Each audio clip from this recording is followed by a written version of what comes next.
नमस्कार मित्रों, आप लोगों का बहुत बहुत स्वागत है हमारे यूट्यूब चैनल में।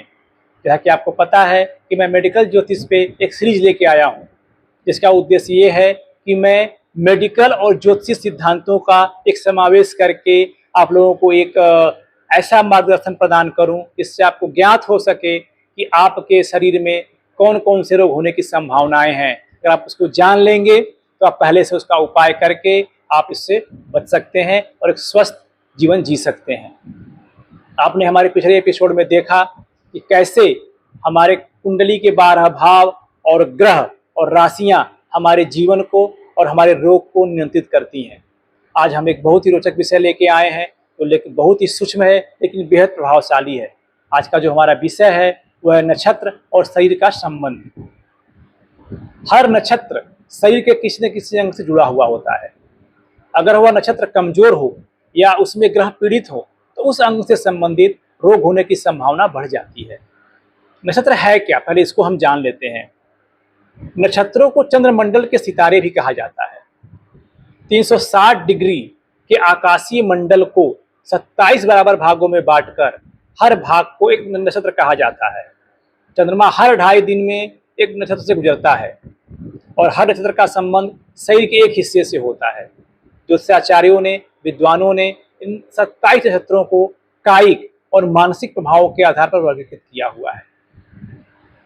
तो हम आज आपसे बताएंगे कि जो हमारे 27 नक्षत्र हैं वो किन किन शरीर के अंगों से संबंधित हैं और किस प्रकार से ये हमारे शरीर पर प्रभाव डालते हैं। तो आज हम 1 से लेकर 27 की ही बात करेंगे। अगर आप चाहें तो इसको नोट कर लें या हम इसको डिस्क्रिप्शन में डाल देंगे, आप वहां से इसको जाकर के देख सकते हैं। आते हैं नंबर 1, अश्विनी। ये शरीर का ऊपरी भाग और मस्तिष्क को नियंत्रित करता है। भरणी, चेहरा और सिर की त्वचा। कृतिका नक्षत्र जो है हमारा है वो आंखें और दांत। रोहिणी, जीभ और गला। मृगशिरा, ये नाक और स्वर यंत्र को प्रभावित करता है। आर्द्रा, कंधे और बाहें। पुनर्वसु, फेफड़े। पुष्य, हृदय। अश्लेषा, पेट का ऊपरी भाग। मघा, रीढ़ की हड्डी और पीठ। पूर्व फाल्गुनी, प्रजनन अंग। उत्तर फाल्गुनी, छोटी आंत।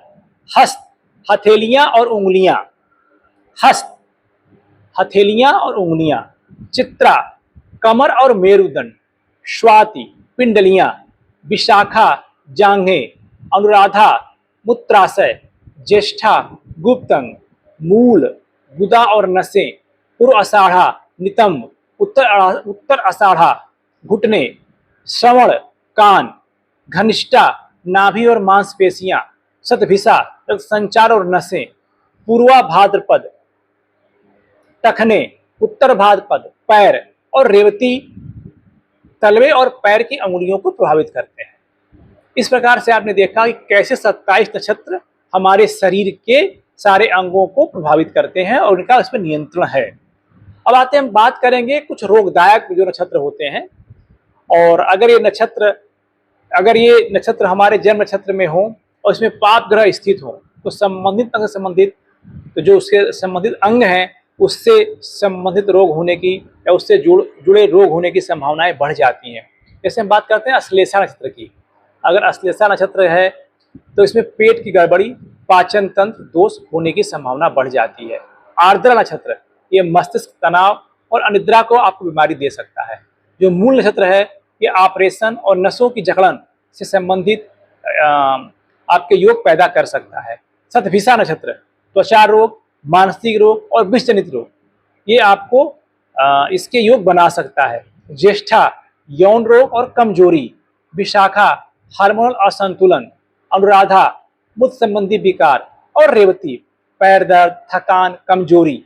तो अगर आप अपने जन्म नक्षत्र को पहचान लें और उसमें देख लें कि इसमें कोई पीड़ित ग्रह तो नहीं है, ये हमारा नक्षत्र पीड़ित तो नहीं है, तो आप अपने संभावित रोगों को पता कर सकते हैं और इसका यथाउचित उपाय करके, चाहे वो ज्योतिषीय उपाय हो या उसको मेडिकल उपाय हो, करके आप इससे राहत पा सकते हैं। अगर हम बात करते हैं कि कैसे आप पहचाने कि आपका जन्म नक्षत्र रोग दे सकता है, ये सबसे इंपॉर्टेंट पॉइंट आता है। तो अगर आप देखिए कि जो आपका जन्म नक्षत्र का स्वामी है अगर पाप ग्रहों से पीड़ित हो, जैसे शनि, राहु, केतु, मंगल, यदि गोचर में वही नक्षत्र एक्टिव हो रहा हो और दशा से भी मेल खा रहा हो और या चंद्रमा उस नक्षत्र में पीड़ित हो, तब तो आपको रोग उत्पन्न होने की, उससे संबंधित रोग होने की संभावना बहुत ही प्रबल हो जाती है। जैसे उदाहरण अगर हम देखते हैं तो बात करें मूल नक्षत्र की, जो हम ऊपर भी सारे योग बताए हैं, तो इसमें क्या होता है, बार बार चोट या ऑपरेशन, खास तौर से रीढ़ की हड्डी से संबंधित बीमारी आपको होने की संभावना बहुत बढ़ जाती है। पुष्य नक्षत्र की बात करें तो हृदय रोग, और शतभिषा की बात करें तो मानसिक रोग, कैंसर या नशे की लत लग सकती है आपको। अश्विनी सिर दर्द, तेज बुखार। ज्येष्ठा जो है मूत्र या गुप्त रोग दे सकता है।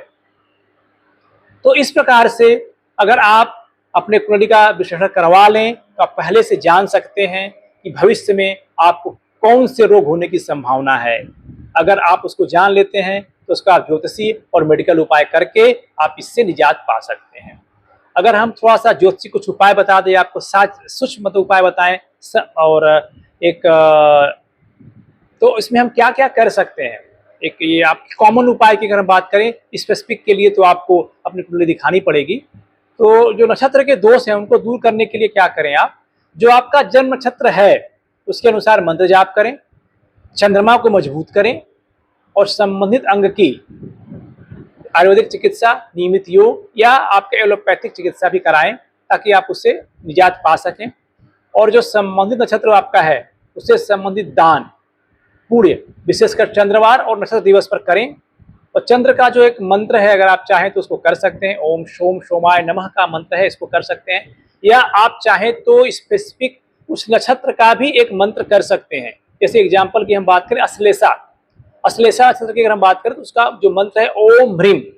इस प्रकार से अगर आप जाप करते हैं तो आपको इसका अच्छा परिणाम मिलेगा। इस प्रकार से हम देखें तो हर नक्षत्र शरीर के एक विशेष भाग को नियंत्रित करता है।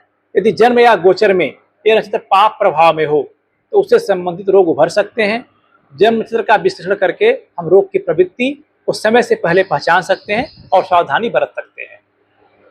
तो इस प्रकार से आपने देखा, आपने सुना कि किस तरीके से हमारे जो नक्षत्र हैं वो हमारे शरीर के अंगों को प्रभावित करते हैं।